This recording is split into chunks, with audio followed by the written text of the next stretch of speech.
সঙ্গে সঙ্গে বলছে, প্রহরী জেলখানার দরজাটা খুলো, বেঈমানকে ভরে দাও। আমার খায় আর আমার বিরুদ্ধে কথা বলে, আমার আঙুল কেটে গেছে আর বলছে আলহামদুলিল্লাহ, ওকে জেলে ভরে তালা মেরে দাও। ওকে জেলে ভরে তালা মেরে দেওয়া হলো। এবার বলছে আমি একটু আসি, একটু শিকার টিকার করে আসি, হরিণ টরিণ, তারপরে বেঈমানকে উচিত শিক্ষা দিব। কেমন করে ও আলহামদুলিল্লাহ বলেছে? হরিণ শিকার করতে গিয়ে জঙ্গলের ভিতরে রাস্তা ভুলে নাগাল্যান্ডে চলে গেছে। নাগাল্যান্ড বুঝেন তো, মানুষে মানুষ খায় ভারতবর্ষে, ওখানে চলে গেছে। ওখানকার জাতিরা ঘেরে ধরেছে, সুন্দর এত টুকটুকে মাল পেয়েছি, মালটা ভালো হবে, বিরিয়ানি খুব সুন্দর জমে যাবে।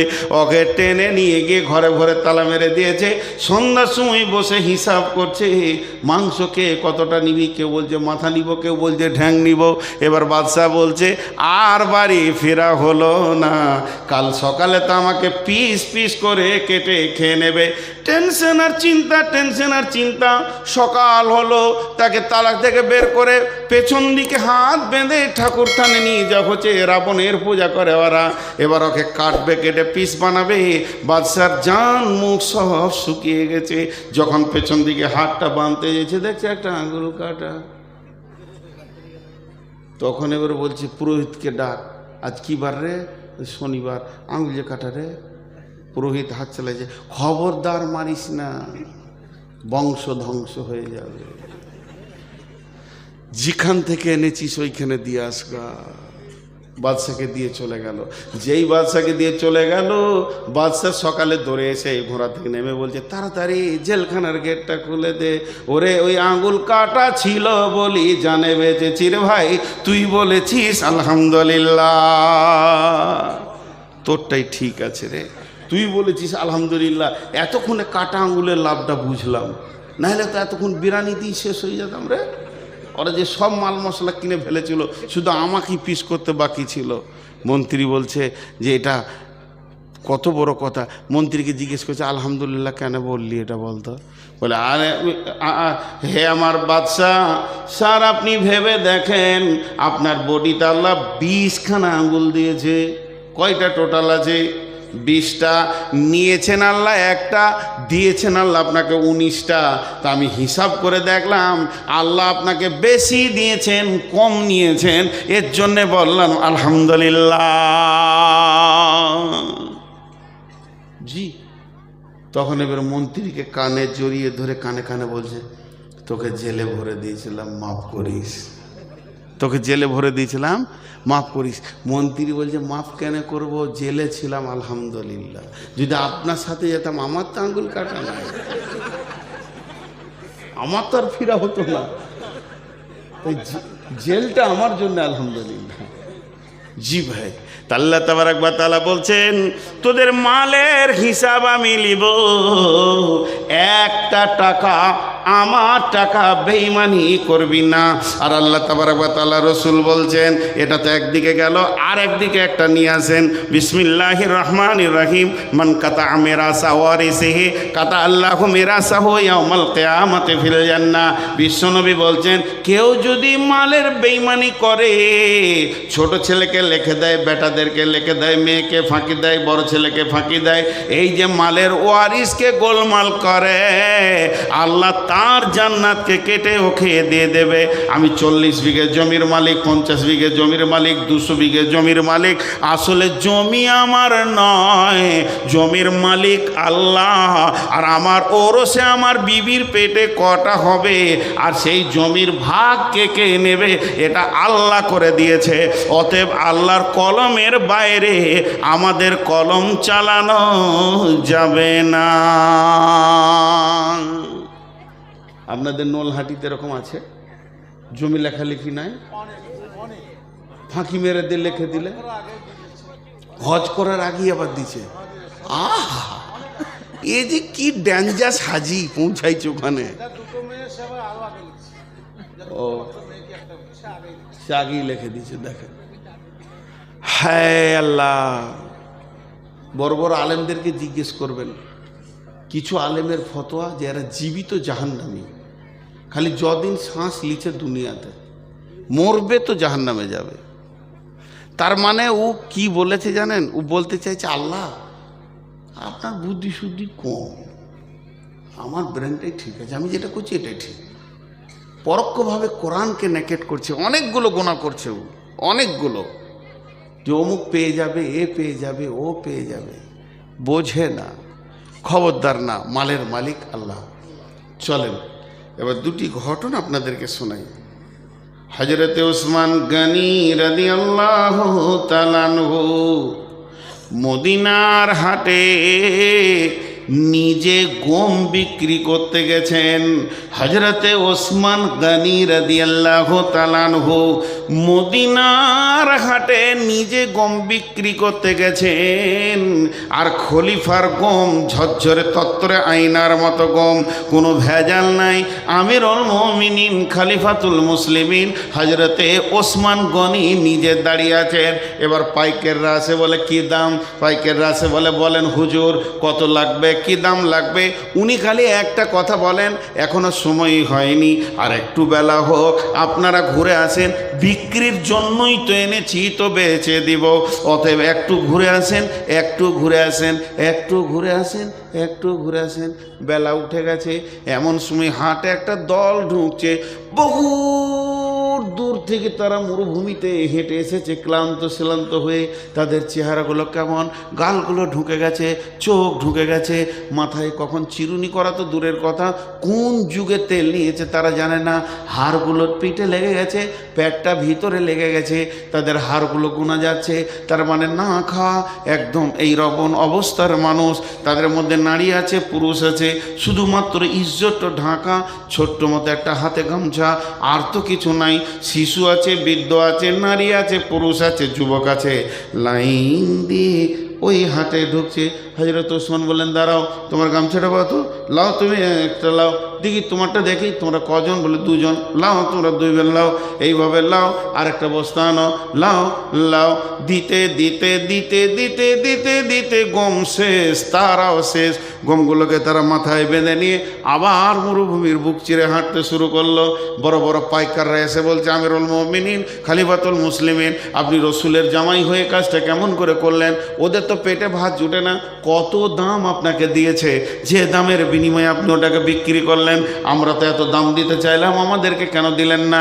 হযরত ওসমান বললেন, বন্ধু রে, আজকের গমটা আমি আল্লাহর জান্নাতের বিনিময়ে বেচে দিয়েছি।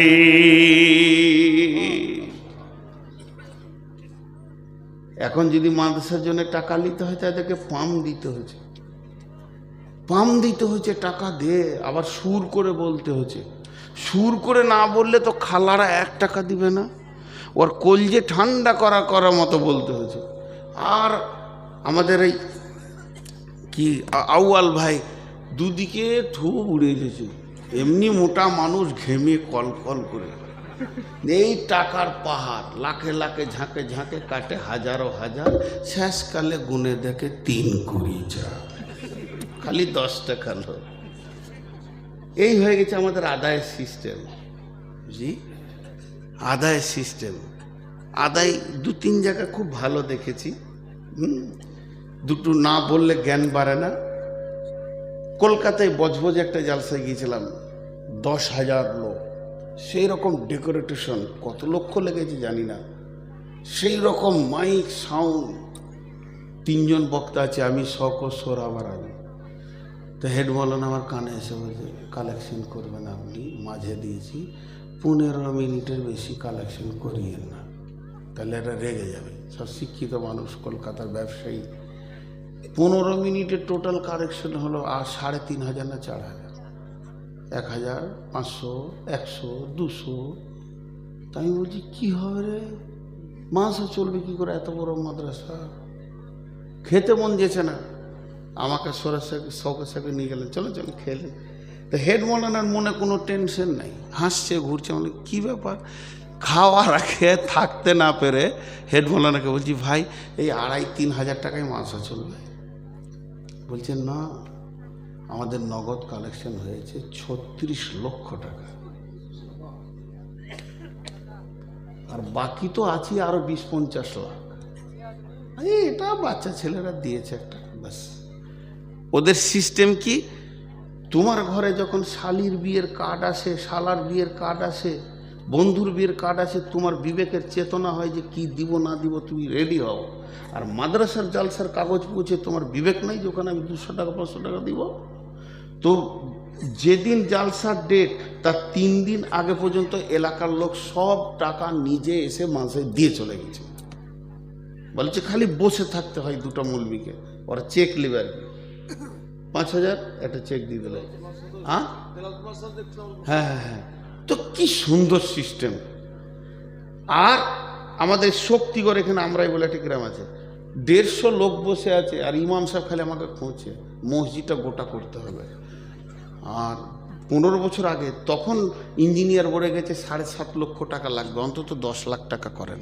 আচ্ছা 150 লোকে 10 লাখ কালেকশন হবে? জানটা জ্বলে যেতে। আর ইমাম সাহেব বলছে আপনি উঠে যেন না হবে। তো যাক, ওই গাঁয়ে বাস করার আইডিয়া আছে। একটা যুবক উঠে বলছে আমাদের গাঁয়ে 7খানা বংশ আছে, তো যদি 10 লাখ লাগে তো 7 ভাগের 1 ভাগ আমি দিয়ে দেবো, হয়ে গেল। আর একজন উঠে বলছে হুজুর মাইক ছেড়ে দেন, ও ইট যা লাগবে আমার, শুরু থেকে শেষ। মিস্ত্রি বলবো আর ইট লাগবে না, সেই দিন ইট বন্ধ হবে।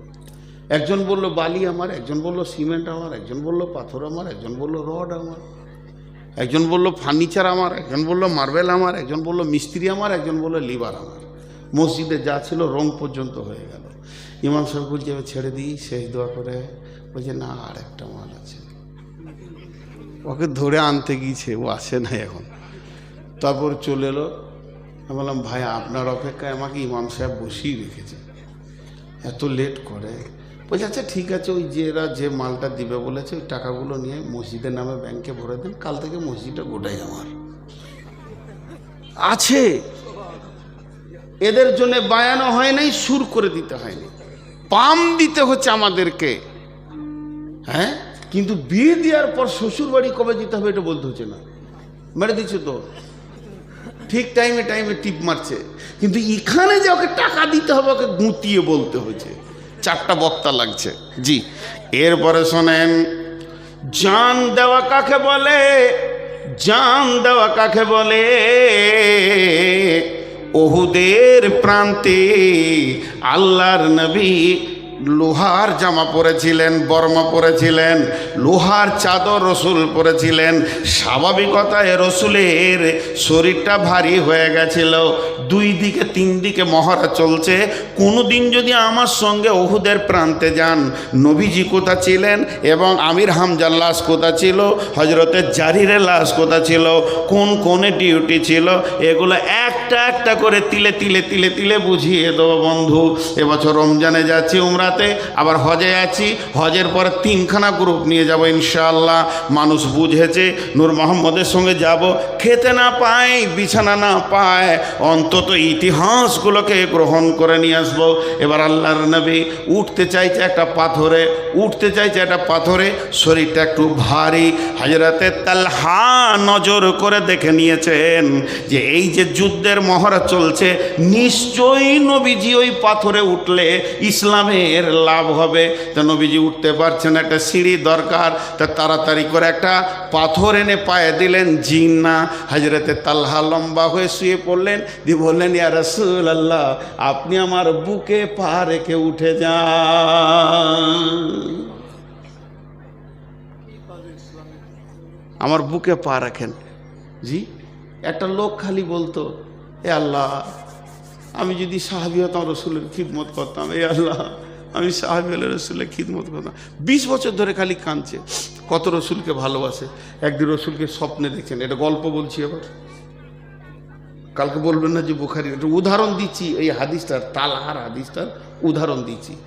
ও রাতে স্বপ্ন দেখছে যে রাসূলুল্লাহ সাল্লাল্লাহু আলাইহি ওয়াসাল্লামের সঙ্গে একটা গাড়িতে চেপে কোথায় যাচ্ছে, সব সাহাবীরাও আছে। ও ওর কপালে জুটে গেছে, গিয়ে দেখছে এক জায়গায় রাস্তাটা কাটা, তো চাকটা তো ওখানে বসে যাবে। ও আগে লাফ মেরেছে, আজকে সুযোগ পেয়েছি খিদমত করব। মারলো দৌড় ইট খুঁজতে, কোথায় ইট পাবো, এখানে দিয়ে দেবো, চাকটা পেরিয়ে যাবে। ইট নিয়ে যখন ওখানে আসছে তখন দেখছি 2জন সাহাবী নিজে শুয়ে গেছে, গাড়িটা পেরিয়ে গেল। হবে না, ওদের সাথে আমাদের তুলনা করা যাবে না। তালহা তো একটা পাথর খুঁজতে যেতে পারতেন, কিন্তু নিজে শুয়ে গেলেন। যখনই নিজে শুয়ে গেলেন আল্লাহর নবী তালহার বুকে পাটা রাখলেন আর জবান দিয়ে কি বললেন? নবীজি বললেন, তালহা রে, তুমি নিজের জন্য জান্নাতকে ওয়াজিব করে নিলে। তারা জানতো, যারা গাড়ি চালাতে জানেন, অন্তত মোটর সাইকেল হোক, চার চাকা হোক, গাড়ি বলে আমাকে এখন ডবল গিয়ার দাও, 3 গিয়ার দাও, 4 গিয়ার দাও, টপে দাও, বলে গাড়ি। ড্রাইভার বুঝে নেই এখন গাড়ি কোন গিয়ারটা চাইছে। ড্রাইভার বুঝে কি বুঝে না? তো সাহাবীরা ছিলেন ড্রাইভার, তারা বুঝে নিত যে এখন কি চাইছে। রাসূলুল্লাহ সাল্লাম যে গর্তে ঢুকেছিলেন, এখন সেই গর্তটাকে বন্ধ করে দিয়েছে সরকার, যেতে দেয় না। ওই গর্তে আমি ঢুকেছি, যে গর্তে তালহা রসুলকে রেখে 180টা তীর খেয়েছিলেন। এত সুন্দর গর্তটা, আমি ঢুকেছি, আমার বিবি ঢুকেছে, আমার মেয়ে ঢুকেছে।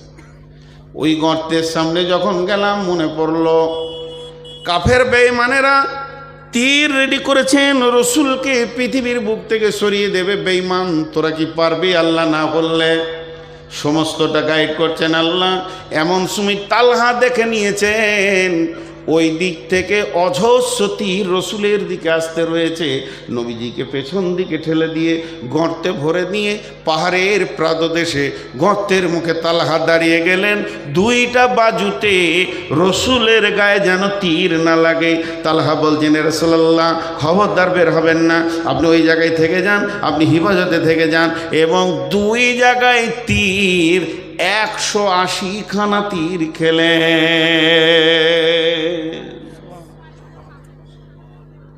টাকা লাগবে না মাদ্রাসা করতে, দেন তো বিলাল কটা। কি ছিল সাহাবীরা? আল্লাহ রসুলকে হুমকি দেয়নি? ওয়াজাদাকা যাল্লান ফাহাদা ওয়াজাদাকা আইলান ফাগনা ফাম্মাল ইয়াতীমা ফালা তাকহার। হে নবী, তোমাকে আমি কি দিইনি? সাহাবীদের মিজাজগুলো তোমার দিকে করে দিয়েছিলাম।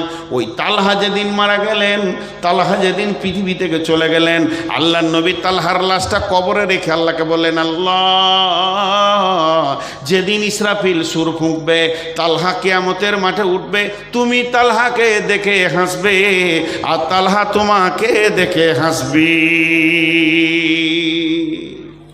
জীবন কি, কখন কি দিতে হয় আমরা জানি না। আব্দুল্লাহ জুলবাদে জাইনের ঘটনা, জি, আব্দুল্লাহ, ওর আসল নাম ছিল আব্দুল উজ্জা। ওর বাপ মারা গিয়েছিল, চাচার কাছে মানুষ হয়েছে, মা বিধবা, চাচা অনেক টাকাওয়ালা, গোপনে গোপনে রসুলের কাছে ঈমান নিয়ে চলে এসেছে। অনেক লম্বা ঘটনা, ছোট করে বলছি। ওর চাচা যখন জানতে পারলো আব্দুল উজ্জা ঈমান এনেছে, আব্দুল উজ্জা, জি চাচা, তুই বেঈমান হয়ে গেছিস, মানে ওদের হিসেবে। বলে না, বেঈমান হয়নি, বরং ঈমান এনেছি। প্রকাশ করে দিল। ছাড়বি? বলে না, মহাসত্যকে ছাড়া যায় না। শুধু ছাড়া তো দূরের কথা, আবার চাচাকে কি বলছে দেখেন, চাচা তুমিও ইসলাম গ্রহণ করালো। কি দাওয়াত! বলছে বাড়ি থেকে বেরিয়ে যাও, যদি মোহাম্মদের দিন না ছাড়বি তোকে সমস্ত মাল থেকে তোকে একদম বহিষ্কার করা হবে, সমস্ত মাল থেকে মাহরুম করা হবে। আব্দুল্লাহ নাম রেখেছিলেন নবীজি। ওই ছেলেটার নাম নবীজি যেদিন কালেমা পড়ান বলেন, আব্দুল্লাহ, তুমি আর আব্দুল উজ্জা নও, আমি তোমার নাম রাখলাম আব্দুল্লাহ। আব্দুল উজ্জা, উজ্জা ঠাকুরের গোলাম, আমি রাখলাম তোমার নাম আব্দুল্লাহ। আব্দুল্লাহ মানে আল্লাহর গোলাম। বিশ্বনবী ইসলাম শিখাচ্ছেন, দিন শিখাচ্ছেন মসজিদে নববীতে সাহাবীদেরকে। আর 2খানা আপনার একটা কম্বল ছিঁড়ে অর্ধেক গায়ে অর্ধেক পাছায়নি, নুড়ি সুড়ি হয়ে দরজার পাশে বসে আছেন। যখন নবীজি বেরিয়ে আসছেন, দেখি বল কি ব্যাপার আব্দুল্লাহ? আব্দুল্লাহ বললেন, ইয়া রাসূলুল্লাহ, আল্লাহকে পেয়েছি, রসুল পেয়েছি, দিন পেয়েছি, সর্বস্ব মালকে লাত মেরে চলে এসেছি। ও দয়ার নবী গো, আমার কালেমা আনার অপরাধে, এই অপরাধ, চাচা আমাকে ন্যাংটা করে বাড়ি থেকে বের করেছে, সমস্ত শরীরের কাপড় সোনা দানা কেড়ে নিয়েছে। শুধু তাই নয়, লুঙ্গিটাও কেড়ে নিয়েছে। আমি যুবক, আমি অ্যাডাল, আমি ব্যাচেলিয়র। মায়ের কাছে গেলাম, মা তুমি আমাকে মাফ করে দাও। মা চোখে হাত দিয়ে কম্বলটা ছুঁড়ে দিল। ওই কম্বলটা আমি গায়ে আর পাছায় জড়িয়ে নিয়েছি। নবীজি আব্দুল্লাহকে বললেন, তুমি আসাবে সুফাদের ভিতরে থাকো। আসাবেদের সুফাদের ভিতরে জোরে জোরে কোরআন পড়তো। এর জন্য নবীজিকে অভিযোগ করা হলো, আব্দুল্লাহ জোরে জোরে কোরআন পড়ে। নবীজি বলছেন, আব্দুল্লাহ জোরে কোরআন পড়বে রে, তোমরা সহ্য করে নাও। শুধু কোরআনের মহব্বতে অনেক বড় ত্যাগ করে বেরিয়ে এসেছে রে। অতএব আব্দুল্লাহকে কেউ তোমরা রুখবে না।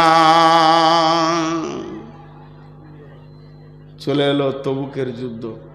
দেখেন দান কাকে বলে। তবুকের যুদ্ধতে এলান করে দিলেন আল্লাহ রসুল, যার কাছে যা আছে মসজিদে নববীতে জমা করো। হঠাৎ অভিযান, মাল চলে আসছে। সাহাবীরা, ইয়া রাসূলুল্লাহ এটা আমার, ইয়া রাসূলুল্লাহ এটা আমার। উমর আনছেন, আবু বকর আনছেন, আলী আনছেন। সবাই নিজের নিজের মাল মসজিদে ঢেরি লেগে যাচ্ছে। মালের চুর শুরু হয়ে গেছে।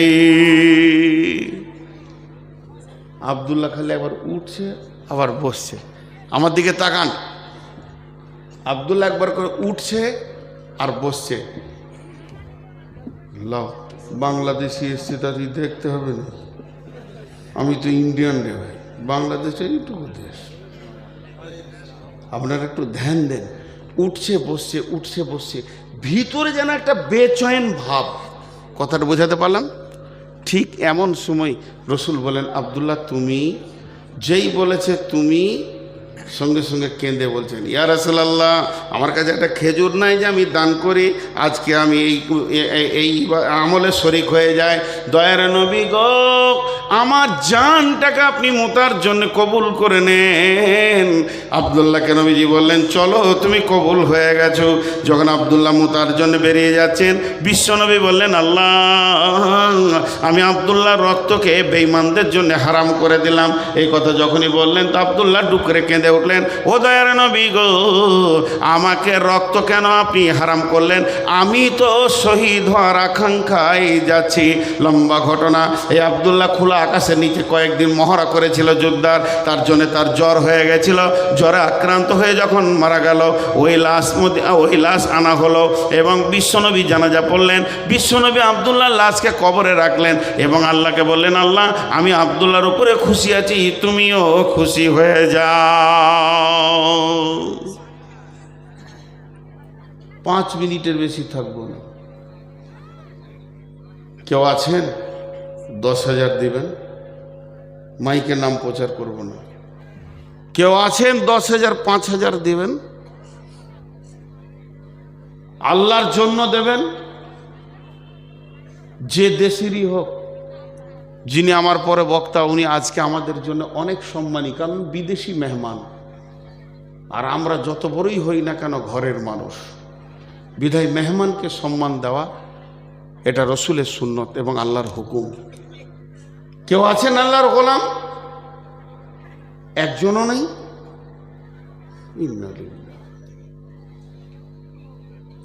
কই টাকা? কত? 3,000। দেখেন ছেলে মানুষ, তাই 3,000 দিচ্ছে। হ্যাঁ, এক জায়গায় কালেকশন করছিলাম, আর লোক উঠতে শুরু করেছে। আল্লাহ ঘর যায় না, হাসপাতাল পাঠিয়ে দেওয়া। সারা স্লিপ করে কোথাও পড়বে, নাক পাক ফেতড়ে ছাতড়ে হাসপাতাল যায়। টাকা পিড়ে রস বার করে নেবার। জি, টাকা বের করে আল্লাহর কাছে 2-3টে মেশিন আছে। একটা হচ্ছে হাসপাতাল, কোর্ট। এখানে না দিবে তো ওখানে পিড়ে বার করবে। টাকা নিয়ে যেতে দেবেন আল্লাহ। কেউ আছেন আল্লাহর গোলাম? দেবে না গো, আমাকে কেউ দেখতে পারে না, তার থেকে পালিয়ে যায় ভালো, বেজ্জতি হওয়ার থেকে। 3,000 টাকা দিয়েছে। জি, আর কেউ আছেন? আসলে বিদেশি মেহমানের হাতে দিবে তো নেকি বেশি নেবে। জি না, ওকে পেশাব লেগেছে। কোন ভেজালে কথা বলছেন? আর যে মোটা মুলবি কালেকশন করেছে আউয়াল ভাই, সব একদম নিয়ে নিয়েছে। দেন 500 বাপ মায়ের নামে। কি করেন? আগে কি করতেন? মাশাআল্লাহ, আল্লাহ হেফাজত করুন। দেখেন, তাও তো 500 দিল।